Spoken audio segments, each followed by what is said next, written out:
ፋርስ ስም የለወጠችው ጥንታዊት ስልጣኔ ፋርስ መቼም ቢሆን ጠፍታ አታውቅም። ስሟን ብቻ ነው የለወጠችው። በሺዎች የሚቆጠር ዓመታት ታሪክ ያላት ሀገር በ20ኛው ክፍለ ዘመን አጋማሽ ላይ ለምን ማንነቷን ከዓለም ፊት ለመቀየር ወሰነች?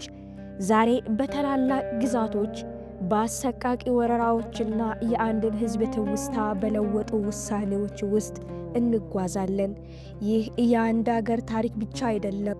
የስልጣን፣ የሃይማኖትና የአንድን ሕዝብ ገጽታ፣ የአንድ ስልጣኔ ዕጣ ፈንታ እንዴት እንደሚቀይር የሚያሳይ እውነተኛ ታሪክ ነው። ስለዚህ በምቾት ተቀመጡ፣ ምክንያቱም አሁን የምታገኙት ዕውቀት ከተራ የስም ለውጥ በላይ እየራቀ ነው።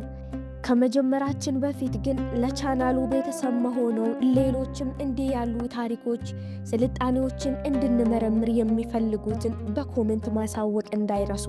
ወደ ታሪኩ እንቀጥል።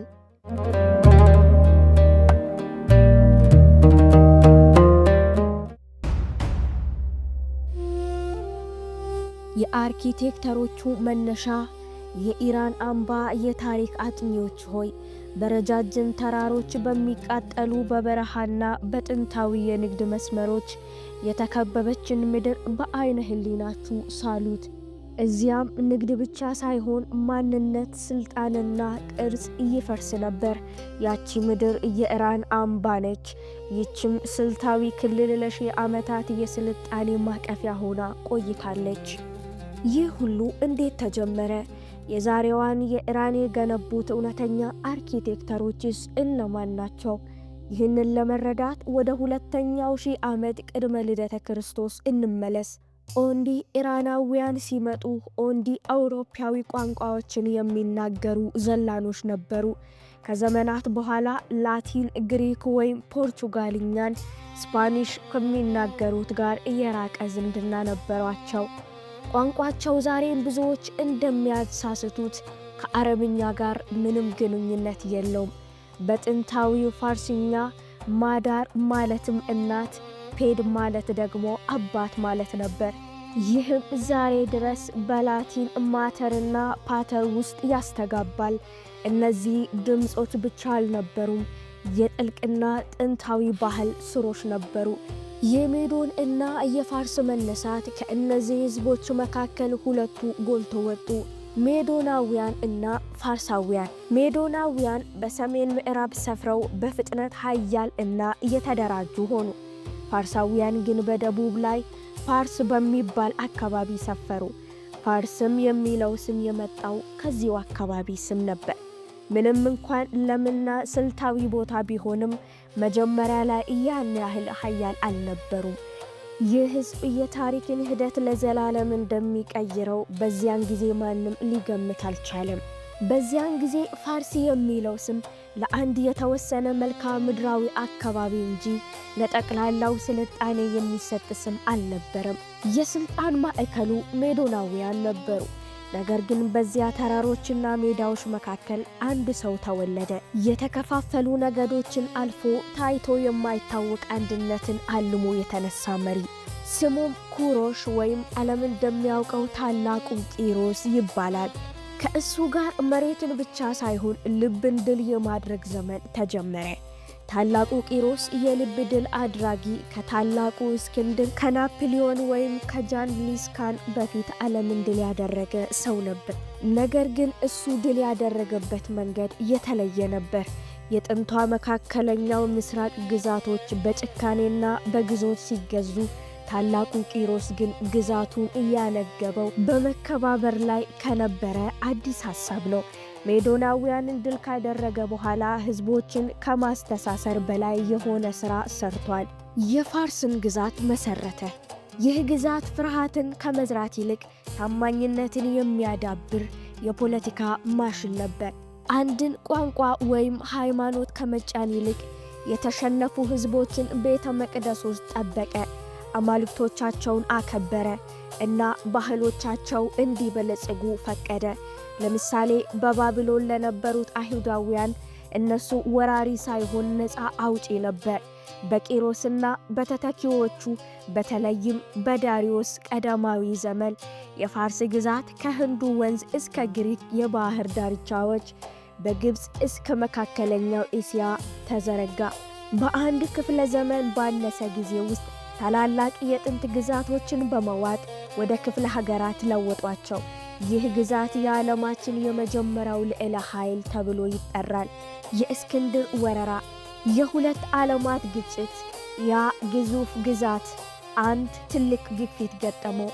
በ334 ቅድመ ልደተ ክርስቶስ ገና የ30 ዓመት ወጣት የሆነው የመቄዶንያውያን ንጉሥ ታላቁ እስክንድር አሌክሳንደር ዘግሬት ባህር ተሻግሮ መጣ። ዓላማው ግዛትን መቆጣጠር ብቻ ሳይሆን ግሪክን መቀበልና ምናልባትም ታሪክ የማይረሳው ሰው መሆን ነበር። በተከታታይ በተደረጉ ጦርነቶች በተለይም በጋውጋሜላ የፋርስ ጦር ተደመሰሰ። ለትውልድ ዓለምን የገዛው የፋርስ ግዛት በወጣቱ ንጉሥ እጅ ወደቀ። ነገር ግን የሚገርመው እስክንድር ፋርስን አላጠፋትም። ይልቁንም አደነቃት፣ አጠናት እና በራሱ መንገድ እሷን ሆነ። እስክንድር መቄዶናዊው የፋርስ ንጉሥ። እስክንድር ፋርስን ድል ካደረገ በኋላ ያደረገው ነገር የግሪክ ወታደሮችን ያስገረመና ያስቆጣ ነበር። የፋርስ ልዕልቶችን አገባ። የምስራቃውያን የክብር ልብሶችን መልበስ ጀመረ። አልፎ ተርፎ በዛላስታር የሃይማኖታዊ ሥርዓት ላይ መሳተፍ ጀመረ።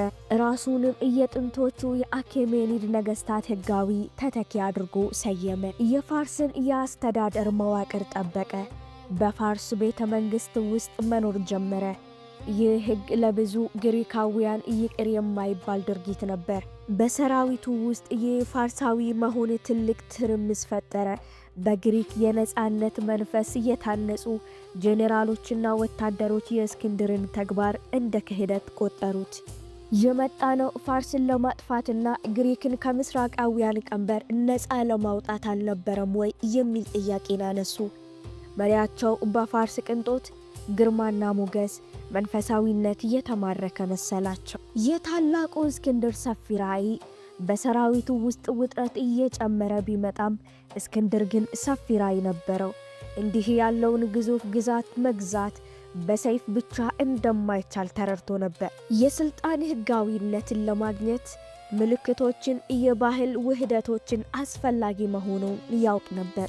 ምስራቅና ምዕራብ አብረው የሚኖሩበት ዓለም አቀፋዊ ስልጣኔ የመፍጠር ህልም ነበረው። ምናልባትም ከመቄዶንያውያን ነገሥታት ባለፈ የማይሞት ታሪክ ያለው መሪ መሆን ፈልጎ ሊሆን ይችላል።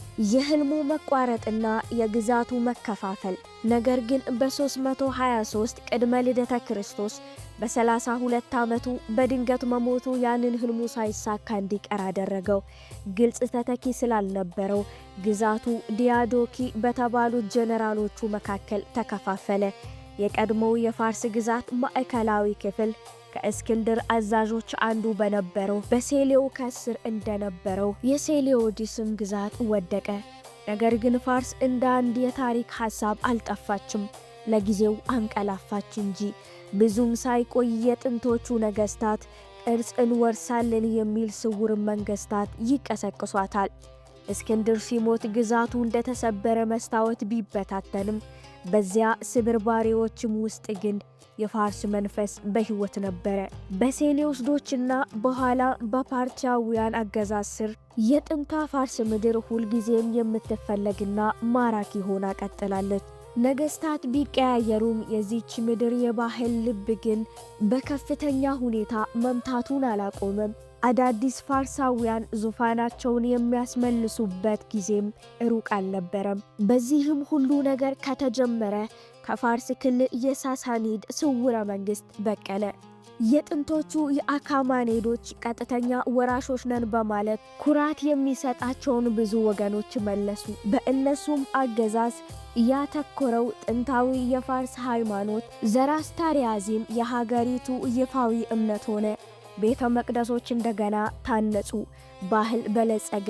ፋርስም በድጋሜ ሊፈሩት የሚገባ ግዙፍ ግዛት ሆነች። ነገር ግን ዘላቂ የሆነ ስልጣን የለም። በሰባተኛው ክፍለ ዘመን ከአረብ ባህረ ገብ መሬት አዲስ ኃይል ብቅ አለ። እሱም እስልምና ነበር።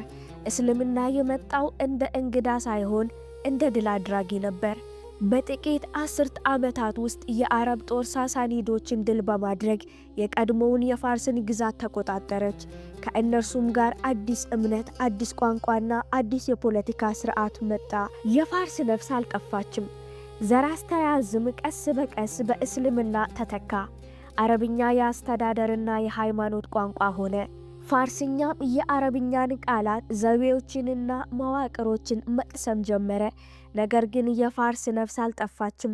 በግጥሞቿ፣ በሳይንስ ዕውቀቷ፣ በጥበብና አዲስን ነገር አሮጌውን ሙሉ በሙሉ ሳትተው በምትቀበልበት መንገድ ጸንታ ቆየች።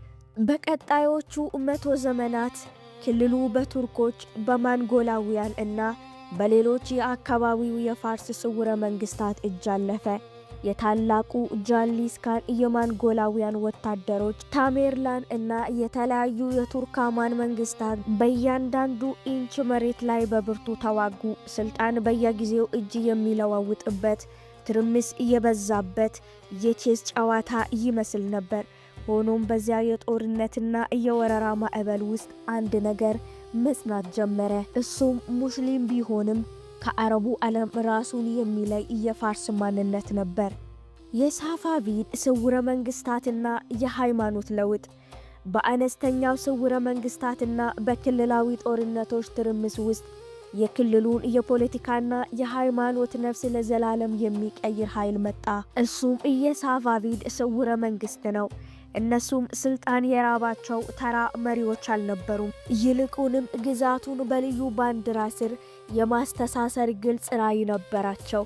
ይህም የሺዓል እስልምና ነበር። እስከዛ ጊዜ ድረስም በአካባቢው ይለማመድ የነበረው የእስልምና እንደ አብዛኛው እስላማዊ ዓለም ሁሉ የሱኒ እምነት ነበር። ነገር ግን ሳፋቪዶች 12ቱ ኢማሞች የተባለውን የሺዓ ዘርፍ የሀገሪቱ ይፋዊ ሃይማኖት ለማድረግ ወሰኑ። ይህም ሽግግር ቀላል አልነበረም። በለውጥ፣ በስደትና ጥልቅ በሆነ ማህበራዊ መልሶ ማደራጀት ውስጥ ያለፈ ነበር። ይህ ውሳኔ ግን እስከ ዛሬ ድረስ ኢራንን ከሌላው እስላማዊ ዓለም የሚለያት ዘር ዘራ። የኢራን ስም ደግሞ መከሰት የሳፋቪድ ስውረ መንግስታት የሃይማኖት ለውጥ ብቻ ሳይሆን የፋርስ ማንነት ከእስልምና ጋር ተዋህዶ ደግሞ እንዲወለድ አድርጓል። አርኪቴክቸር፣ ግጥም፣ ፍልስፍና፣ ሕክምና እና ሳይንስ እንዳይስፋፉ አድርገዋል። በዚህ አዲስ ገጽታ ውስጥ ኢራን የሚለው ስም በከፍተኛ ኃይል ደግሞ መታየት ጀመረ። አርያኑም ከሚለው ቃል የመጣውና የአሮሲያውያን ምድር የሚል ትርጉም ያለው ይህ ስም ጥልቅ ጥንታዊ ስሮች ያሉት ቢሆንም እስከዚያ ጊዜ ድረስ ከውጭ ይልቅ በሀገር ውስጥ በብዛት ጥቅም ላይ ይውል ነበር። በአንጻሩ ፋርስ የሚለው ስም መጀመሪያ ላይ ፋርስ የሚባለውን አንድ ክፍለ ሀገር ብቻ የሚያመለክት ሲሆን የግሪኮች ዘመን ጅማሮ የውጭ ሀገር ሰዎች ሀገሪቱን የሚያውቁበት ስም ነበር። በዚህም አንድ ባለ ሁለት ገጽታ ማንነት ተፈጠረ። ለውጭው ዓለም ፋርስ፣ ለኢራውያን ግን ኢራን። ይህ አሻሚነት በአጋጣሚ የመጣ ወይም ዘላቂ አልነበረም። ምክንያቱም በ20ኛው ክፍለ ዘመን ሀገሪቱን ለማዘመንና ወደ ምዕራባውያን ዘይቤ ለመለወጥ በቆረጠ አዲስ ንጉሥ አማካኝነት ይህ ልዩነት በጦርነት ሳይሆን ለእያንዳንዱ ኤምባሲ በሚላክ ቀላል ደብዳቤ ይፈታል። ለብዙ መቶ ዘመናት ዓለም ይህችን ጥንታዊ ምድር ፋርስ በሚለው ስም ያውቃት ነበር። ይህ ስም የከበሩ ግዛቶችን፣ ውድ ምንጣፎችን፣ ምስጢራዊ ግጥሞችና የላቀ የሳይንስ እድገትን በአይምሮ ውስጥ የሚጭር ነበር። ነገር ግን ለብዙ ምዕራባውያን ሀገሮች ፋርስ የሚለው ስም ሌላ ትርጉምም ነበረው። እሱም እጅግ የበዛ ቅንጦት፣ አምባገነንነት እና የሥነ ምግባር ብልሽት ያለባት ባዕድ ምድር ተደርጎ ይሳል ነበር። በ20ኛው ክፍለ ዘመን ሀገሪቱን የማዘመን ከፍተኛ ፍላጎት የነበራቸው ሬዛ ሻህ ፓህላቪ አንድ ስልታዊ ውሳኔ አስተላለፉ። በ1935 እንደ ኤሮፓውያን አቆጣጠር ለሁሉም የውጭ ኤምባሲዎች ዲፕሎማሲያዊ ደብዳቤ በመላክ ከእንግዲህ ወዲህ ሀገራቸው በሀገር በቀል ስሟ ኢራን ተብላ እንድትጠራ ጠየቁ። ለምን እንዲህ ተደረገ? ይህ ዝም ብሎ የቋንቋ ምርጫ አልነበረም። ምዕራባውያን ስለ ፋርስ የነበራቸውን ቀኝ ግዛታዊ እይታ ለመስበር እየተደረገ ሙከራ ነበር። ኢራን የሚለው ስም በፋርስኛ የአዮራሲያውያን ምድር ወይም የመኳንንት ምድር ማለት ሲሆን ሀገሪቱ አዲስ ጠንካራ ዘመናዊና ሉዓላዊ የሆነ ምስል ለዓለም ለማሳየት የፈለገችበት መንገድ ነበር። ሆኖም ውሳኔው ያለ ተቃውሞ አላለፈም። በሀገር ውስጥ ያሉ ብዙ ምሁራን ይህንን እንደ ታሪክ ሂደት ቆጠሩት።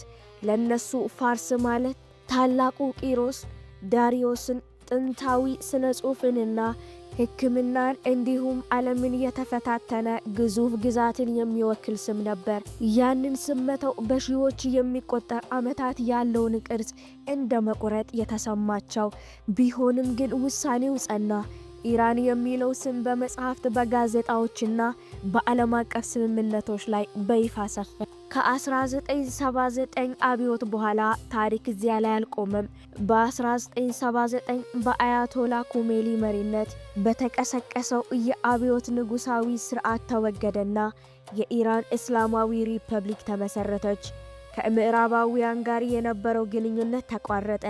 የሺያ እምነት ይበልጥ ማዕከላዊ ሆነ። ዓለም ስለ ሀገሪቱ ያላት አመለካከትን በከፍተኛ ሁኔታ ተቀየረ። ዛሬ ኢራን የሚለው ስም ለብዙዎች የዲፕሎማቲካዊ ውጥረት፣ ማዕቀብ፣ ግጭት እና አክራሪነት ምስልን ይፈጥራል። በአንጻሩ ፋርስ የሚለው ስም በሚገርም ሁኔታ ያንን የጠፋውን ታላቅነት፣ የረቀቀ ባህልና አፈታሪካዊ ታሪክን የሚያስታውስ ሮማንቲክ ስሜት እንዲኖረው ሆኗል። ሁለት ስሞች፣ አንዲት ምድር፣ ሀገሪቱ እንዴት መታወስ እንዳለባት የሚያደርግ የማይቋረጥ ትግል። ምክንያቱም አንዳንድ ጊዜ አንድ ቀላል ስም በውስጡ ትልቅ ጦርነትን ይደብቃል። እሱም ምን ነበር? አሁን ማነን? እና ዓለም በእኛ ውስጥ ምን እንዲያይ እንፈልጋለን የሚሉ ጥያቄዎች ጦርነት ነው። እስከ መጨረሻው ስለተከታተሉን እናመሰግናለን። ለዚህ አይነቱ ይዘት ፍላጎት ካለዎት የሚቀጥሉትን አስደናቂ ታሪኮች እንዳያመልጠው ቻናሉ ሰብስክራይብ ያድርጉ። በሚቀጥለው ቪዲዮ እስክንገናኝ ደህና ሰንብቱ።